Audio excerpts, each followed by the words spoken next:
یہ مہینہ ربیع الثانی کا مہینہ ہے اور سیدنا شیخ عبد القادر جیلانی رضی اللہ تعالیٰ عنہ کے حوالے سے خاص طور پر اس کو جانا جاتا ہے، اور اس میں بعض اوقات کچھ محافل کا انعقاد ہوتا ہے جن کو 11ویں کا نام دیا جاتا ہے۔ اکابرین نے اس کی وجہ تسمیہ گویا کہ یوں بیان فرمائی ہے کہ سیدنا شیخ عبد القادر جیلانی رضی اللہ تعالیٰ عنہ ہر مہینے کی 11 تاریخ کو اپنے جو اسٹوڈنٹس تھے، آپ کے مدرسے میں ٹھہرے ہوئے بچے تھے، انہیں اہتمام کے ساتھ کھانا کھلایا کرتے تھے، اور ارادہ یہ ہوتا تھا کہ اس کا ثواب سید عالم صلی اللہ علیہ وسلم کو ایصال کر دیا جائے، یعنی گویا کہ سرکار صلی اللہ علیہ وسلم کے ایصال ثواب کے لیے کھانا کھلانا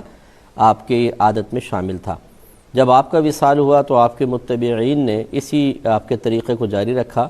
اور اس میں نبی کریم صلی اللہ علیہ وسلم کے ساتھ ساتھ پھر آپ کے لیے بھی ایصال ثواب کا ارادہ کیا گیا۔ جب یہ معاملہ بر صغیر پاک و ہند میں آیا تو یہاں کے لوگوں نے اس کا نام 11ویں رکھ دیا، جی 11ویں شریف کی نیاز ہے یا 11ویں شریف کا کھانا ہے، اور اسے باقاعدہ ایک محفل کا پھر روپ دے دیا گیا کہ اس میں سیدنا شیخ عبد القادر جیلانی رضی اللہ تعالی عنہ کی نظم اور نثر میں منقبتیں اور فضائل ذکر کیے جاتے ہیں۔ اس کے بعد کھانا وغیرہ کھلا دیا جاتا ہے اور اس کو کہہ دیتے ہیں یہ 11ویں شریف کی محفل ہے۔ تو گویا کہ 11ویں جو ہے یہ 11ویں شریف کا کھانا جو کھلایا جاتا ہے یہ ایصال ثواب کی ایک صورت ہے، ایصال ثواب کے قصد و ارادے سے اس کا انعقاد کیا جاتا ہے۔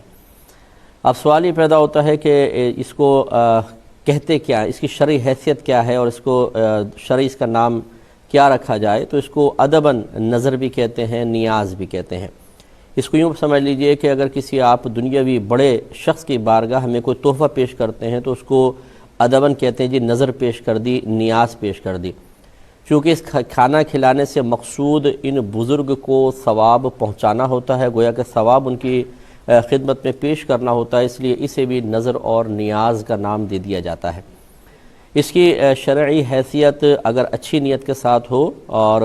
تمام قیودات شرعیہ کا لحاظ رکھا جائے، اس میں کوئی خرافات شامل نہ ہوں، تو مستحب کی ہے کہ اس میں ثواب حاصل ہوگا، کرنے والے کو انشاءاللہ اس کی نیت کے مطابق اللہ تبارک و تعالی نیکی عطا فرمائے گا، اور اس کا کرنا کوئی فرضیہ واجب نہیں ہے، لیکن کریں گے تو ثواب حاصل ہوگا اچھی نیت کے ساتھ۔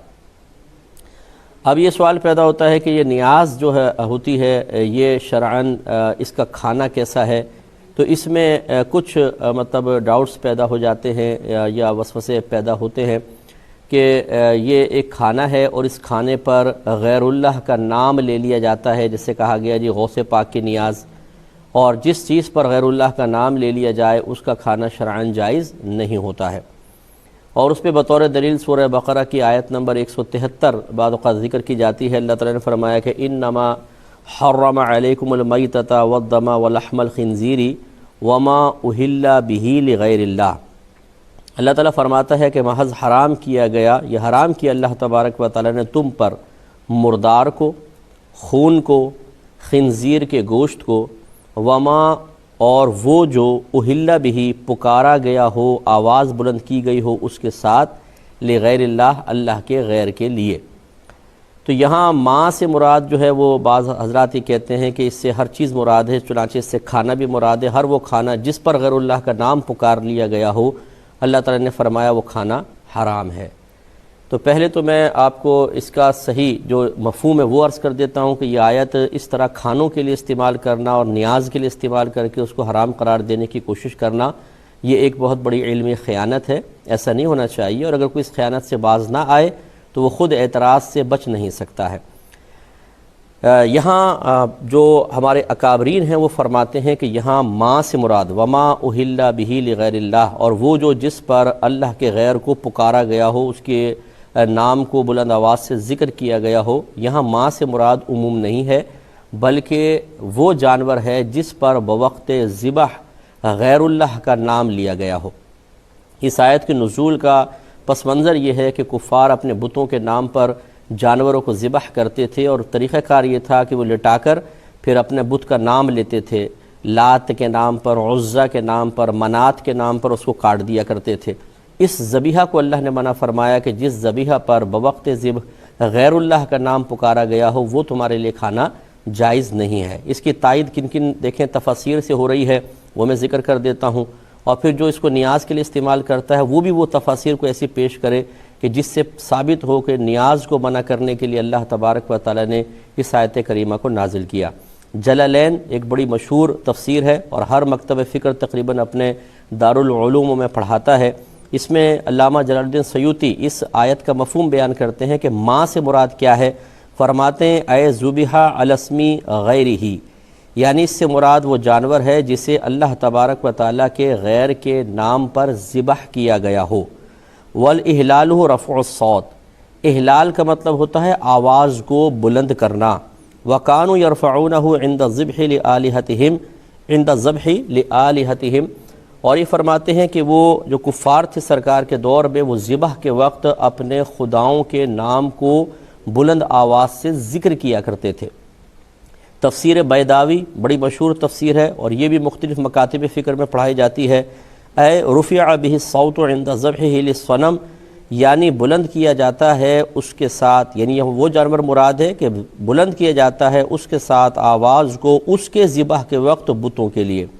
یعنی بتوں کے لیے اسے ذبح کرنے کے وقت جو آواز کو بلند کیا جاتا ہے وہ یہاں مراد ہے۔ تفسیر کبیر بڑی مشہور ہے، اسے بھی ہر مکتب فکر ایکسیپٹ کرتا ہے۔ فرماتے ہیں والذابح محل، ذابح ذبح کرنے والا یہ بلند آواز کرنے والا ہے۔ لأن العرب كانوا يسمعون الاوثان عند الذبح، کیونکہ عرب لوگ اپنے بتوں کو ذبح کے وقت اپنی آواز سنایا کرتے تھے۔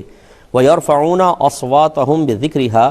اور وہ اپنی آوازوں کو ان بتوں کے ذکر کے وقت بلند کیا کرتے تھے۔ تفسیر ابن کثیر اس کو بھی بہت مشہور تفسیر ہے، یہ فرماتے ہیں وَهُوَ مَا ذُبِحَ عَلَى غَيْرِ اسْمِهِ تَعَالَى مِنَ الْأَنصَابِ وَالْأَنْدَادِ، اور وہ اس سے مراد وہ جانور ہے کہ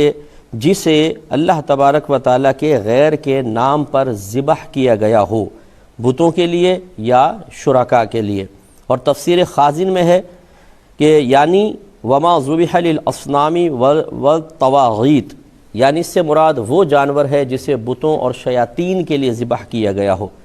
تفسیر کشاف علامہ زمخشری کی بڑی مشہور تفسیر ہے، اے رفع بہ الصوت للصنم، یعنی وہ جانور مراد ہے کہ بت کے لیے جس پر آواز کو بلند کیا گیا ہو۔ وَذَلِكَ قَوْلُ أَهْلِ الْجَاهِلِيَّةِ، اور یہ اہل جاہلیت کا قول ہوتا تھا، بِاسْمِ اللات والعزیٰ، یعنی اس طرح کہتے تھے لات کے نام کے ساتھ، عزیٰ کے نام کے ساتھ۔ تفسیر طبری میں ہے وَمَا ذُبِحَ لِلْآلِهَةِ وَالْأَوْثَانِ، وہ جانور مراد ہے جسے بتوں کے لیے اور اپنے خداؤں کے لیے وہ لوگ ذبح کیا کرتے تھے۔ یہ میں نے آپ کو 8-10 تفاسیر کے حوالے دے دیے کہ یہاں ماں سے مراد یہ نیاز وغیرہ تو ہے ہی نہیں۔ اب اسے اس طرح کھانے کے لیے استعمال کرنا، اس کی شرعی حیثیت کیا ہے، یہ اس سے پوچھا جائے کہ جو غلط طریقے سے ان آیات کو ان کے لیے استعمال کر رہا ہے۔ اگر کوئی کہتا ہے کہ جی یہ تو اصل میں